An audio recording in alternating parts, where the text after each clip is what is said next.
Well, welcome once again, entrepreneurs, one and all of us, to yet another luminary interview. Today, I've got the privilege to introduce you to Randy Dewey. He is coming to us from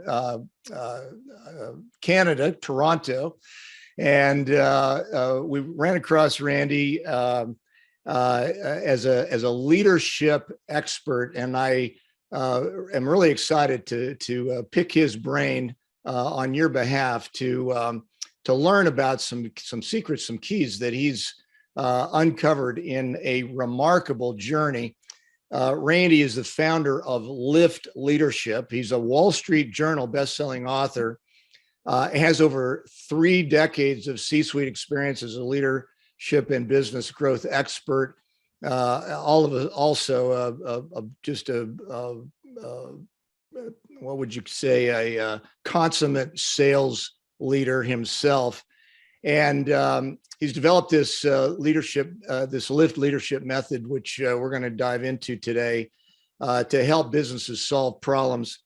On his bio that I'm glancing at here, he's worked in 32 countries, flown over 1 million miles, drove over $1.8 billion in corporate value, and all while raising 11, that's right, 11 kids. So Randy, you're knocking my socks off here before you even saying a word. So welcome.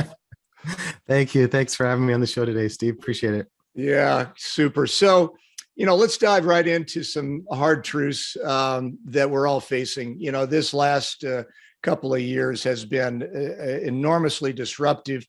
Even if you've been I'm pretty sure that the guys that founded Zoom probably planted the Wuhan virus. But even well-timed, they've been in disruption. In their enormous success story that's unfolded for them. But we've all gone through a lot of challenges in rethinking our business, and particularly how do we drive as leaders fresh new success post disruption. And so let's just start with that. You're a big fan and an icon for business leadership. So we can jump right into your L.I.F.T method, or what would you say embedded in there would be the characteristics that are being called to arms right now as business leaders, as we kind of wake up into a new day and a new like I said, post-disrupted marketplace? Sure. Thanks. So partly what is going to be very important as we come out of the pandemic is there is an enormous amount of issues that are raising within companies related to the culture, right? Because the culture has changed, right? People, as you said, are on Zoom all the time. Teams are are broken up and somewhat fractured and working behind cameras as opposed to working in teams. So the culture of companies has shifted. Now, a lot of companies are coming back to the workplace space, but they're coming back a bit different because, people that are returning to the workplace have now a different set of perspectives, right? They in some respects, working from home actually was quite helpful with family and child care and all that stuff. And so now their expectations and realization that, I've got a work-life balance, maybe that wasn't necessarily balanced before. Now they have some different priorities. So you have a very evolving culture in companies, whether it's remote still or whether it's a blend of remote and in office, and as well now in office. So that's changing the culture. What leadership is not necessarily fully grappled with is how does that affect productivity? Right. Because the 4 tenets at L.I.F.T Leadership is leadership changes culture, culture drives productivity, superior financial results bring fuel strategy, and strategy will change the future. But nice. Hey, Randy, I got to interrupt you. Say that again. That's a great framework. Go ahead. Do that again. So, leadership creates culture. Culture drives productivity. Yeah. Superior financial performance fuels strategy, and strategy changes the future. I love that. So, Yeah. If we go back to the first sentence there, leadership creates culture. And now that culture, so we have a big impact as leaders on the culture of the business. But as the macro factors start to play into the minds of our employees, that creates a bit of a dynamic. But it's beholden upon management to actually start to impact and help that culture restore, as well, address the issues that are now there that your workplace needs. So at L.I.F.T, lead, inspire, focus, and transform is what the acronym L.I.F.T is about. And so as we're leading with passion and inspiring our people, we have to address those leadership issues coming out of the pandemic that, we've all had our head down, right? Working hard on the immediate, but yet now that, things are starting to lift up, there's light at the end of the tunnel. We have to really start focusing on culture. So we spent a lot of time just helping with making, doing culture analysis and helping leaders understand how the culture has changed and what impacts that's had on their productivity, because obviously that's going to drive the ship.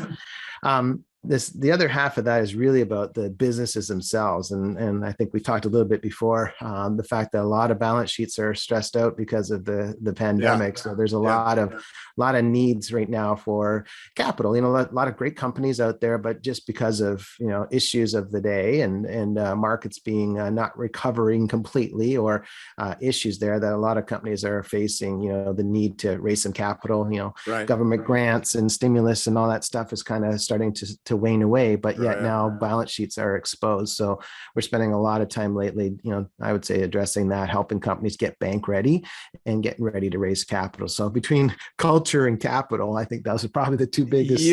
Brilliant. And I want to get to the bank. Your term bank ready, I think, is an essential tenet. Let's get to that here in a minute, but I want to underscore your comments here about culture.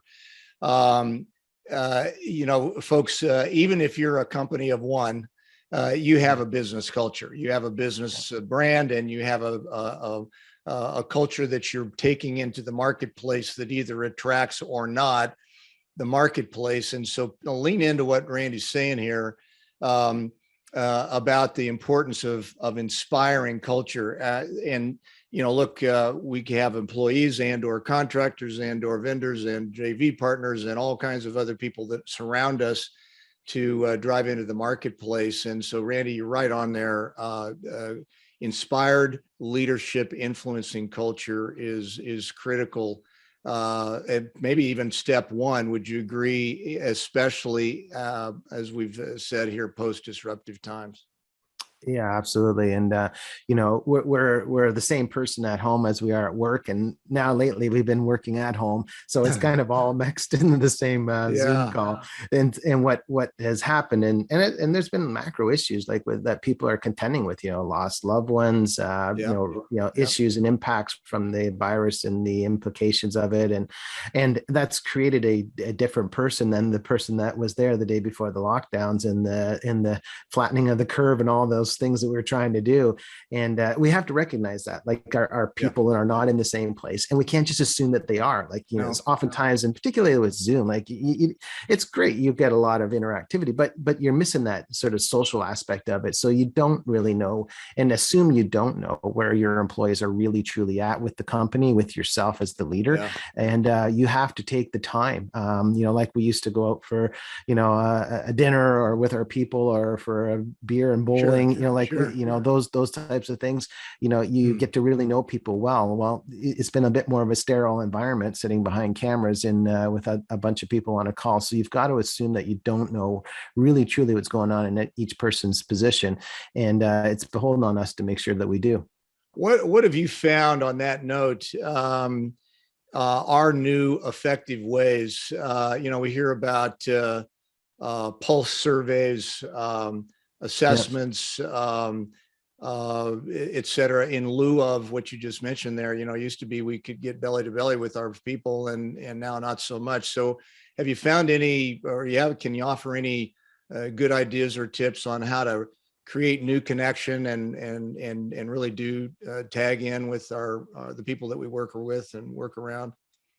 Well, there are some good tools that we've used for larger companies. I mean, if it's something over 10 employees or so, but if it's a smaller group, then there's nothing that replaces the personal element of it. To have a purposeful call on this topic with your employee, with your pre-scripted 5 questions you're going to ask them because you're just doing the litmus test of your organization, then you have that purposeful call. It's not something where you just add, how you doing at the end of a call just before you hit at the end meeting note, this is a purposeful call with that intention to actually gauge where you are with the culture of the company, and you're doing your own culture assessment. We have tools that we deploy within our system, but there is an enormous amount of value in that personal connection. Personal touch. Yeah, love it. Yeah, and I agree wholeheartedly.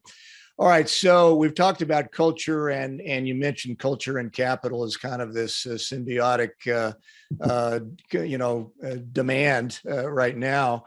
And you're right, you're dead on. Our balance sheets have been stressed for a lot of reasons to stay in the game. And I love your term bank ready, which is very clearly implies that either you're attractive to financial support or not.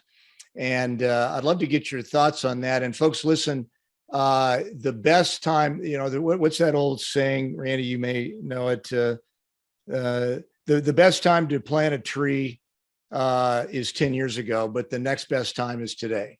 Yeah. And so yeah, share with us, can you, a short list of what determines bank ready? What should we be doing? What should we know that maybe new about that whole game, if you will, at this particular time? Sure. So, as I said earlier, a lot of balance sheets are a bit stressed right now. A lot of capital has been sort of depleted over time. It's, good companies just in the midst of a difficult time found themselves, a bit, wanting when it comes to the amount of cash reserves that they have. Sure. So what we focus on is twofold. One, we want to make sure that before we say your bank ready, that you're getting into that following the money trail through your business, because a lot of people come in with improvement in efficiencies, but we focus on the money trail. Like, where's your cash conversion cycle? Are you generating cash? Where's your operating cash? Are you actually building up the reserves? Because the bank's going to ask you anyways what you're doing with your cash. If you're burning cash, that's obviously a problem. How do you get to neutral as quick as possible? And then how do you get to absolute cash generation? So there's the F in the L.I.F.T acronym about focusing on what makes lasting change. We will follow the money trail and help companies really understand their own innate ability to actually generate cash, because that's your cheapest source of capital, obviously, is getting it out of your working capital and driving and compressing your cash conversion cycle as best as possible. But that's a precursor, because in order for you to actually go and ask somebody else for money, they're going to ask you, how are you doing with your own money? So if they're going to take a very close look, and their due diligence list is typically pretty deep, at least 30, 40 requests that are going to come at you for documents. And so we have that nicely laid out. And, amongst the investment banking community, I've raised hundreds of millions of dollars over the last 30 years. And the questions are always the same. And what's very odd is that, the bankers I've met and has been around, they'll all say that 95% of every company that comes through our door isn't bank ready. And then our first reaction is, if you're not going to treat this seriously, then I'm going to have to discount, because you're a higher risk to me. And so you're going to get less capital than you asked for. It's going to be higher cost to the capital than you were expecting. And the terms and conditions are going to be stricter for you.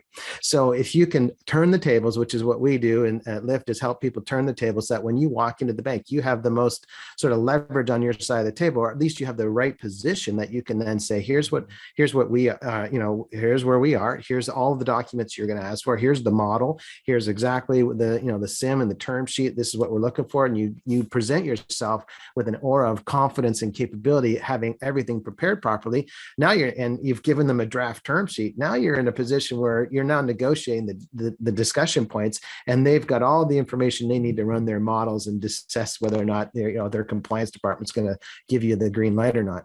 This is classic. So what you're describing is what we already know how to do from a marketing perspective, and that is anticipate the need of the person or the audience that we're serving.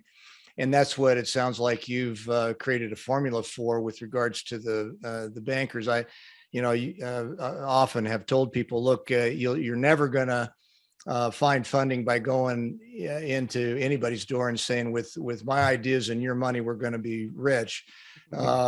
You've got to be mindful of the fact that there is an agenda on that other side of the table.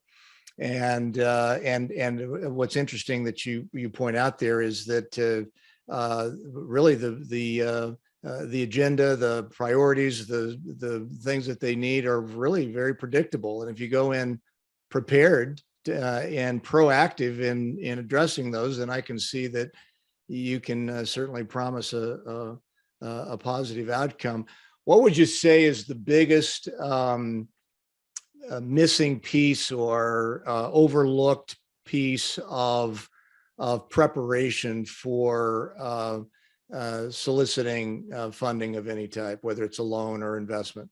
Well, it often goes into the financial analysis that's required. Like a lot of companies, particularly smaller companies, they'll have an accounting department with an accountant in it, but that's not a corporate development person. That's Right. not a corporate finance person that's actually going to know how to create these types of models and go into that level of detail and actually get the information packaged in a manner that the bank's going to ask for and understand and anticipate. So there's oftentimes a lack, which is kind of interesting, because a lot of companies, we'll spend an enormous amount of time on the capex required for that investment, or we're going to expand in this new market. We got all the presentations for our board or our stakeholders, and we're going to, go to the nth degree of preparing the actual plan. But then as soon as we get to the point where the plan's now approved, go ahead and make it happen, we turn to the accounting department and say, hey, can you call the bank so we can get some money? Well, that's the beginning of now a really rough journey, because that financial strategy is as important as the strategy for that investment that you've just now sold your ideas upon. So we have to treat this as a very significant pillar to the process here, and there's a significant element to it. So what we've done here is that most CEOs, most C-suite people, other than unless you're the CFO, you're not really thinking about that 30 items that are going to be required to be in your data room before you get to the bank, right? They're going to want it packaged in a specific way, and it's not necessarily something that companies have just at the tip of their fingers. So what we do is we've made it simple, as straightforward as it can get, and as well, we've got the templates, we've got all the the financial people that can help get that information packaged up quickly so that you can be bank ready. And then when you walk in there, you're in there with as much confidence as you were in front of your board when you're convincing them to make that expansion. You're now got the same level of confidence as you're sitting across from a banker whose goal is to give you money, but he's only going to give it to the people he trusts, because if he has a portfolio full of risks, he's not going to be a banker for long. So he's motivated to give you money, but he's also motivated not to give it to you. Or if he does, you're going to increase the cost, reduce the amount, and make it very difficult for you, which is not what you want. Job one, and on the banker side, is keep the money. And then job two is, if you give it away, make sure it comes back. So all right, we're talking about the context here is largely been about banking relationships, but then there's also a lot of other funding resources. There's obviously friends and family. There's investment bankers or investment people of all types. What is your advice, and specifically for the individual that finds themselves in a bit of a rescue mode right now, where cash flow has been, track record hadn't been great over the last X period? Maybe there's been some market share loss. Maybe there's been, anyway, a lot of drivers that create the need that are unfortunately, we're not really well positioned to present our best ever. So what would what advice do you have on where to go and for that person that's maybe it doesn't have the really bright presentation that they maybe once upon a time had? Well, the answer to that's kind of threefold. First of all, you've got to get the story right. Like if you're going to go in looking for money, you've got to get your use of proceeds and exactly how that money's to be deployed. There's no doubt there's patience. People understand the story. I mean, we've all been living the same story. It's just had different implications upon each sector, but the story is well known now. So obviously, there's an element that the lenders have of patience and understanding for the situation and how it applies. But what your job is going to be is, how did that affect me directly? And then why is that temporal? because they obviously don't want to throw good money after bad.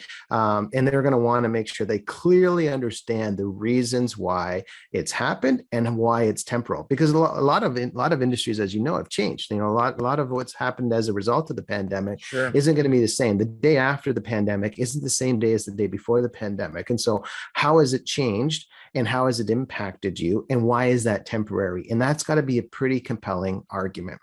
The second is that to make sure that the picture of the future is bright, but is not full of a hockey stick forecast and full of ideals and dreams. You've got to look practical and realistic with the expectations you have on the business, because not every market's going to recover in the same pace. Some have come back quickly. If you were the Zoom guy, you were a genius. If you were an airline investment and just before the pandemic, that probably wasn't a genius move.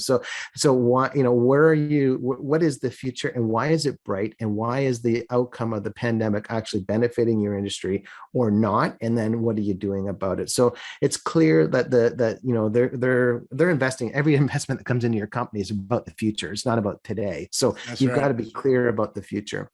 And the third thing is make sure you're in the right office. There's a lot of people that run immediately to the tier one and go to their local bank or whatever credit union they may have dealt with, or whatever organization, tier one, sked one bank that you've been involved with. That might not be the best place for you now. You may need to go to the private lending market. You need to go to mezz or bridge financing. You may need to look at factoring. You may need to look at some of the angels or friends and family. Like, it depends on where you lie on that lender grid.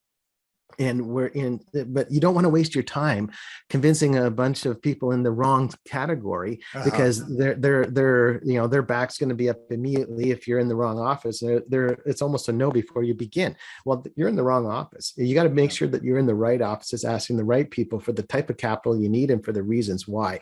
And that's not necessarily a natural reaction. A lot of people say, I'll call the people I used to know. Well, they may not like you anymore. You may need a new set of friends in this situation, because your business very good. Well, and there's some advantage to making new friends in this direction too. Is there not? I mean, certainly, fresh voice and fresh eyes, is an advantage. I really like your point number 3 there. Making sure that you're in the right office. That's really a smart thing to look at. In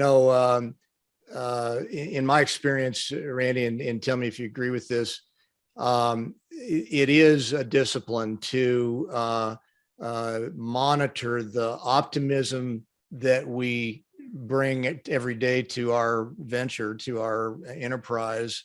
But